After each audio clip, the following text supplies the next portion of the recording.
Over the years, I've spent a lot of nights alone in the woods. Everything from solo moto camping to deer camps and just hammock camping in general. Places so quiet that you can hear your own heartbeat at night. And I know that scares some people, but honestly, you don't need to fear Mother Nature. You need to be able to respect her. As a retired law enforcement officer, and more importantly than that, a father of 2 daughters who are now in their 30s, who still love the outdoors, safety has always been paramount in my book, especially when it comes to camping. Overcoming fear does not start with a whole bunch of gear. It starts with a simple plan. In today's video, I want to share some real-world camping tips that I've learned over the years of solo camping. These tips are going to be especially important for you lady campers, you solo campers, and beginner campers alike, and anybody wanting to enjoy the outdoors with a little more confidence. And towards the end of the video, we're going to be testing out this Letwesaf. It's a little radar motion alarm system. A lightweight portable alarm system that could give you those extra seconds in case something or someone enters your camp, and maybe the extra few seconds you need to escape. And yes, we will be discussing what happens if Bigfoot shows up. So let's get to the video. Camp safety starts before you even load a single piece of gear. A lot of people think it's the gear that you pack. Nope, that ain't where it starts. It starts with proper planning. Especially if you're new to camping, try to find a camping buddy. Not one that's going to invite chaos, but a good, solid friend that you can count on if things do go bad. The last thing you want to hear from your camping buddy is, "Hey, look, Sally, I invited my friend Jeff. He just got out of prison." That is not the type of camping partner I'm talking about. One you can trust and one that would have your back in case something happens. Safety in numbers is real, but only if the people you surround yourself with have the same safety mindset that you do or you want to have. Part of this friendship needs to include someone that you trust that may not even be going with you. This is a huge tip, just like having a float plan. You want to be able to tell somebody they need to know where you're going, what you plan on doing, how long you're going to be there, and what time you expect to be back home. Someone that you trust enough that you can share an app like Find My Friends or Life 360, and someone that you know is actually going to watch and look out for you. And if you don't have either one of those apps on your phone already, consider downloading them. You can use them for free. While we're talking about online tools and having a friend that you can share all your locations with that you know is going to be checking up on you, do not post your location on social media. Ladies, I'm talking to you specifically. If you're going solo camping, especially solo camping, don't be sharing those images until you're home safe and sound. Not everybody online is your friend, and even the ones that act like they're your best friend may not be. Trust your gut. One of the biggest mistakes that humans make is we ignore our sixth sense. When that hair on the back of your neck's standing up, don't ignore it. Humans are really bad about talking themselves out of it. Oh, well, that guy probably ain't that bad. Look, he's homeless. A deer, on the other hand, when their senses go on full alert, they don't ignore it. That's why deer don't stand there. They run off. Humans are the only ones that will talk ourselves out of it. Ladies, I'm talking to you for just a second here. Bad people will often play on your emotions.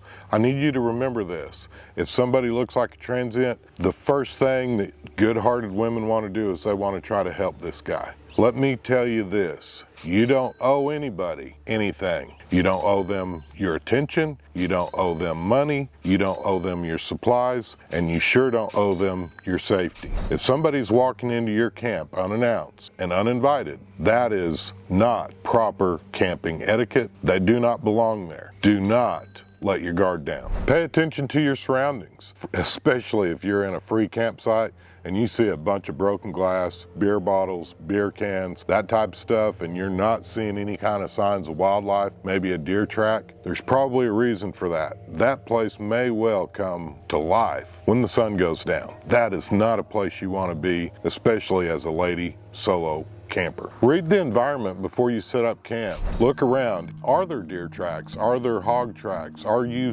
looking at putting up your tent in what could be a game trail? Be curious before you set up camp. look around, do your due diligence. Do the wildlife tracks in that area look like they've been spooked and running really hard? Does it look like somebody's been partying there every weekend for the last 6 months? Those are clues that will help you make a good, sound decision. And if you don't know the locals in the area, stop at a convenience store somewhere, ask them, have there been a lot of Bigfoot sightings recently in the area you plan to camp? Might want to camp somewhere else. Don't leave food sitting around your camp, not even for your pets. If you bring your dog, make sure that you don't leave his dog food out. Don't leave his dog water out. Raccoons, other animals, they've got a really, really good sense of smell. They're going to smell that and want to come into your camp and eat the dog food. Could be a raccoon, could be a bear. Depends on where you're camping at. And the last thing that we want, if you've left your beef jerky out on the counter and it's gone in the morning because Bigfoot ate it, that's on you. I'm telling you right now, hang that stuff in a tree. Ladies, I'm talking to you again. If you have a dog, make sure your dog goes camping with you, especially if you're solo camping. A dog will discourage way more than you think they ever will. Now, I'm not talking about a lap dog. I'm talking about a dog. If you've got a real dog, there's no reason in the world why he shouldn't be laying there underneath your hammock, laying there beside you in your two-man tent, or right outside your tent. Take your dog. It'll discourage way more than you think you will. While we're talking about sense of smell, one thing that I really kind of want to give you a little bit of tip, especially if you're in bear country or in maybe an area where there's mountain lions, any kind of predator that lives and roams in the area you plan to camp, they have phenomenal sense of smell, better than your dog, to be honest with you. Don't be afraid to take off your stinking hiking boots around camp. Put on your Crocs while you're at camp. Hang your stinky boots or hiking shoes up in a tree. That scent will start blowing around. Bears, mountain lions, that type of stuff, they don't want to fight for their food. They want easy meals. And typically, they will not approach you as a human. And I'll even say the hogs, wild hogs, which are known to attack people, generally hunters who've injured them, they want nothing to do with you. And if they smell you, you'll never see them. I want to share with you a personal story real quick. I remember one motorcycle camping trip that I was on. I roll up into camp and I'm rough. I've been on the road for 2 weeks. Here's a guy on a black motorcycle, wearing all black clothes, black helmet, take off my stuff. I notice beside me, I'm camped right next to 2 young couples. All 4 of them are sitting around the campfire. They've already got it going and they're looking at me, and I'm really pleased to see that they're all 4 basically tracking me like a Wolverine had just pulled into camp next to them. I take off all my gear, and to kind of lighten the atmosphere, I'm like, I'm sorry you're downwind from me because I know I stink. I've been on the road for 2 weeks. I'll get to the bathhouse as soon as I get my camp set up. Later on in the evening, all 4 of them came over to offer me a hot dog and some s'mores. And I looked at them and I told them, if you guys will all stick together like that, you're gonna make it out here and be able to have a lot of fun together. And thank you for not splitting up or sending a girl over here by herself, because you never know what kind of person I am. But you guys, I've got faith in. Camp appearance and discipline, it really does matter. There was an FBI study years ago where they interviewed numerous violent offenders. And one of the things that came up with all of them individually being interviewed separately, they said that somebody who's unkempt, sloppy, equates to them that they're lazy and an easy target. Think about that for just a second. The way you set your camp up lets others know the type of person you are before they even step foot into your camp. Think about that. Just like animals having a great sense of smell, predators of the people type, they have a very keen sense of body language. If you look scared, they can smell it and see it on you. If you look disheveled, if you looked disorganized, if you look like easy prey, they're gonna pick up on it. Does your campsite look like a bunch of raccoons got in there and gnawed their way through all the groceries and you've got trash all over the place? People pick up on that and they notice it, and they will assume that you're lazy and an easy target. Keep your camp clean. Think about your camp. Does it look squared away, or does it look like a raccoon had a panic attack on the snack food aisle? Your awareness matters, your appearance matters, and your confidence matters. It all adds up to a safer campsite. Now let's talk about the Letwesaf radar motion alarm system. For full disclosure, I do have to let you know up front, Letwesaf did send me this radar alarm system and asked me if I'd do a video for you. So the views and opinions in this video are mine. The cool features, that's all on them. And honestly, this thing actually makes sense. As lightweight as it is, it makes sense for solo camping, moto camping, bike camping, hike camping. Together, this with the radar weighs just over 1 pound. If you're watching the weight that closely, consider losing a pound of body weight so that you can carry your alarm system with you. First thing I noticed was the weight. For backpackers, 18.5 ounces really isn't terrible considering what this does. You can strap it outside of your pack, mount it to a tree with paracord, or use the included mounting hardware. It even has the standard 1/4x20 tripod mount if you're like me and already carrying tripods. Unlike the older PIR motion detectors that rely on heat, this uses the 24 gigahertz radar detection. That means better detection through the brush, less false alarms from sunlight, less issues with wind blowing leaves, and better reliability even in the darkness. It creates more of a triangle